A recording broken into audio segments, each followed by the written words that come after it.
Hi, Earth. How are you?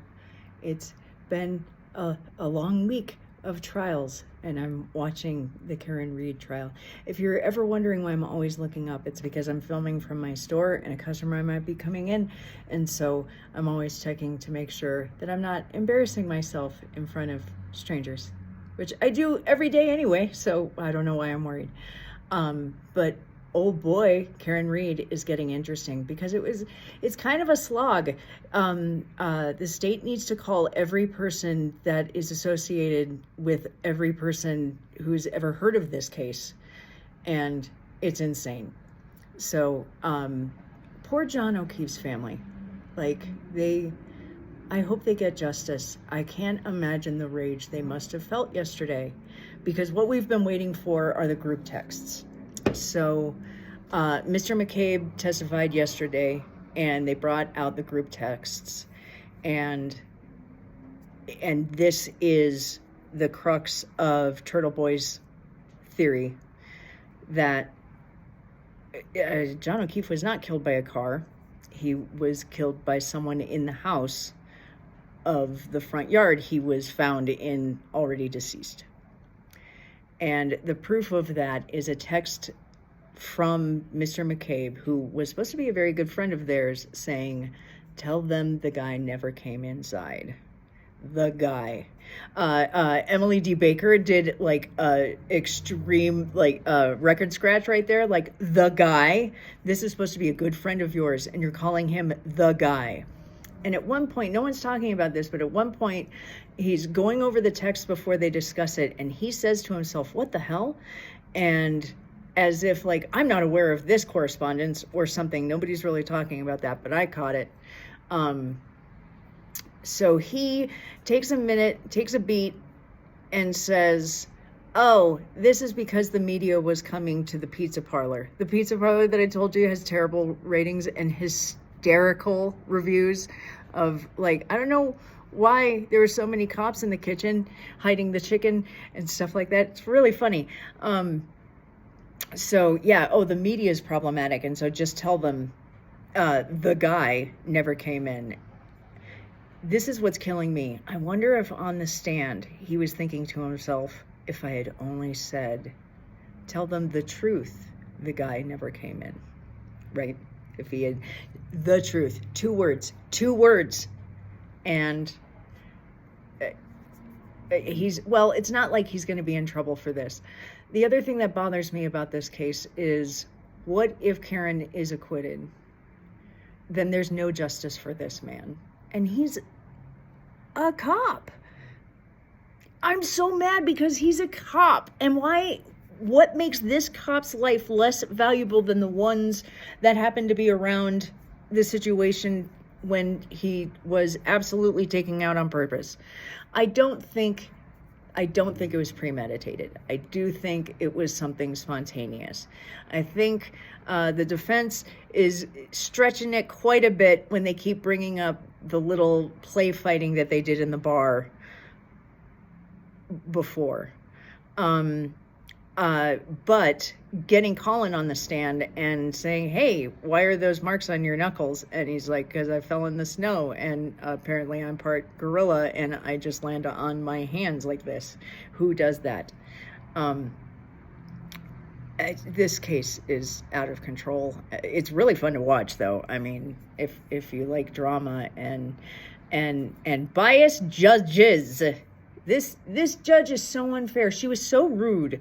So what emotion have we seen for this? Almost none, except for one girl who breaks down because she's talking about how badly the press and people, the internets, and I guess, after Turtle Boy was like, "Hey, this seems like really, really shady," a lot of attention came to the families, and so she breaks out in tears because she's upset about the harassment that they've suffered, which, no doubt, I'm sure they've been harassed. Human beings suck a lot of the time, but someone should be crying for John. Someone should be crying for his kids. These poor kids didn't just lose their dad. They've already lost their parents. They're orphaned 3 times.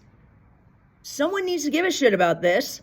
But no, they've been harassed, and that's why they're crying. Jen McCabe kind of teared up a little bit, but the emotion seems lacking, and including at the scene. So when they do discover his body in the front lawn, it seems like, one, why didn't they go straight to the front door and like, give us blankets, we need heat, call 911. They totally ignore the people of the house that this body's on their lawn, and it's almost as if they already knew something was wrong and they're trying to keep their cool.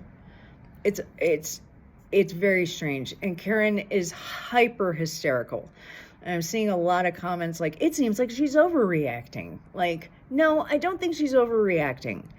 And finally it came out, because what would happen if I dropped off my man at a mutual friend's house and he never comes home in the morning, and I wake up at 5 a.m. and they're not there, and I call them and say, where is he? Is he still there? And they say, no, he never showed up. Yes, instant panic. But for me, that panic would be about, and whose bed is he in right now? Because that would be my assumption, because I'm a female.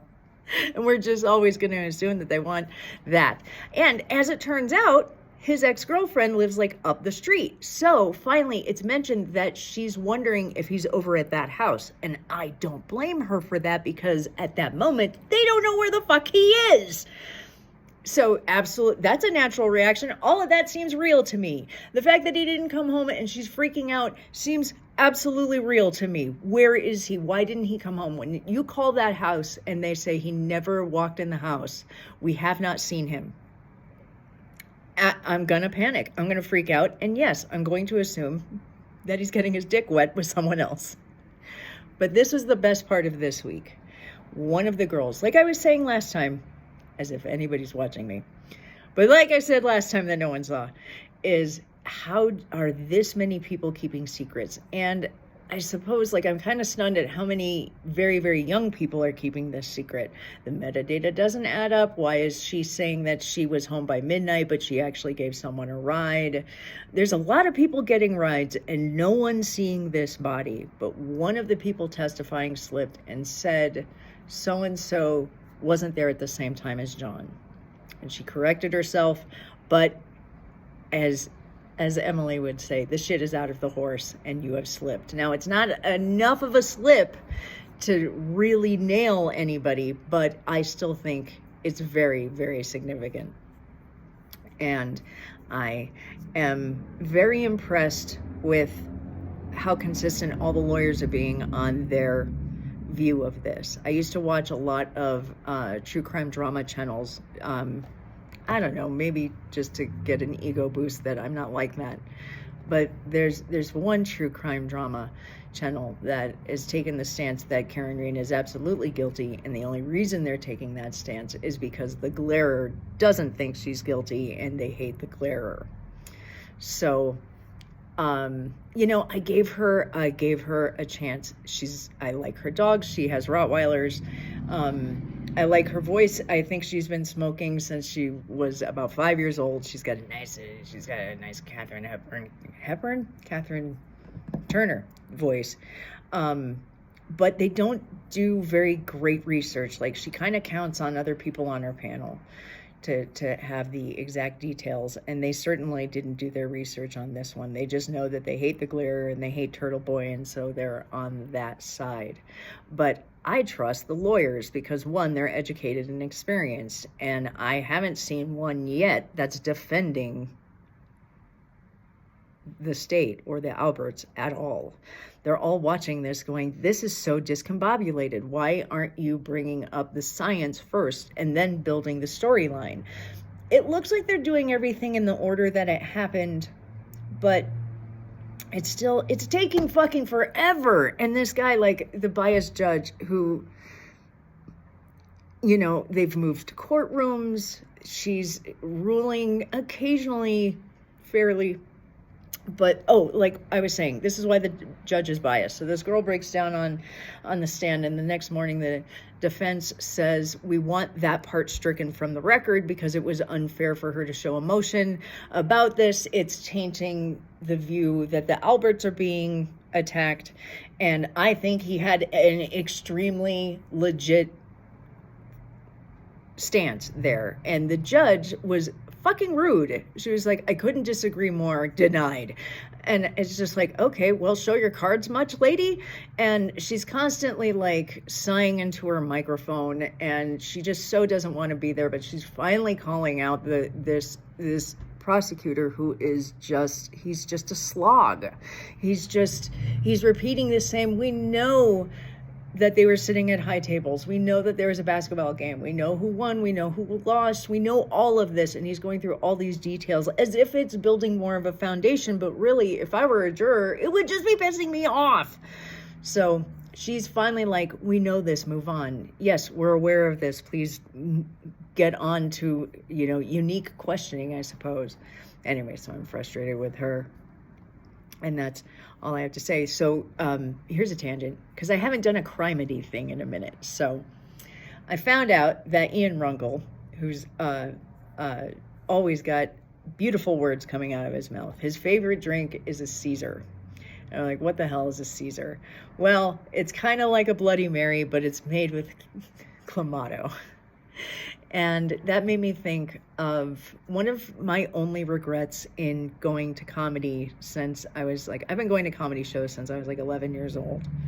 And most of the smaller comedians I couldn't see till I was 21. And there's two, but one of them is still alive, so I still might see him. But I'm still mad at Richard Jeni because I never got to see him live. And Richard Jeni, in case you don't know, was an excellent, fantastic stand-up comedian. You might remember him. I think the biggest role he ever had was in The Mask. I think he was like the best friend in The Mask, and he was really damn funny in it. And my favorite joke of his is, what the fuck is clamato? I don't even think he would even say fuck. He really was a pretty clean guy, but he's just like, who drinks something and goes, you know what this needs? This needs fish. Let's swirl a mackerel in there. I miss Richard Jeni, and Richard Jeni took his life and did it during a fight with his girlfriend, and it was so quick and unexpected, and like that spontaneous thing. I guess men are more likely to do it spontaneously like that, but I believe that they were having a fight and he went downstairs and he cut in the shower. And I actually think about him way more often than I should. I miss Richard Jeni. And I'm mad at him because the only reason I will never see him again or get to see him live is because he decided to take him out of circulation. And so that's why I fight for not self-deleting selves. And it's just a big passion of mine. And I love comedy. And I also know that all comedians are tortured in some way. And I talked about Jonathan Brandis before. And so I thought, this guy's on my mind a lot. So I wanted to mention, Richard Jeni, you are fucking missed. And they even had a wonderful joke on Family Guy where Lois wakes up to Peter supposedly having a sexual dream about Jeni, Richard Jeni, your stand-up hour is so wonderful. I miss him. I miss him desperately. And perhaps you have thought about him once or twice or didn't know what happened to him. So what else? I don't want to end on that sad of a note, but swirling a mackerel in your tomato juice is pretty funny. He was a really funny man. This case, it's only getting more interesting, and there's no court on Monday, so now we have to wait an extra day. So pardon the Dutch angles. Forgive me for all of my ignorance with all of this. I'm totally new. I'm just having fun. I'm just wasting time. I miss talking to an audience, and this one can't boo me. I've never been booed. But I don't know. Just stream of consciousness. Thank you for letting me share my stream of consciousness, and I hope you have a beautiful weekend.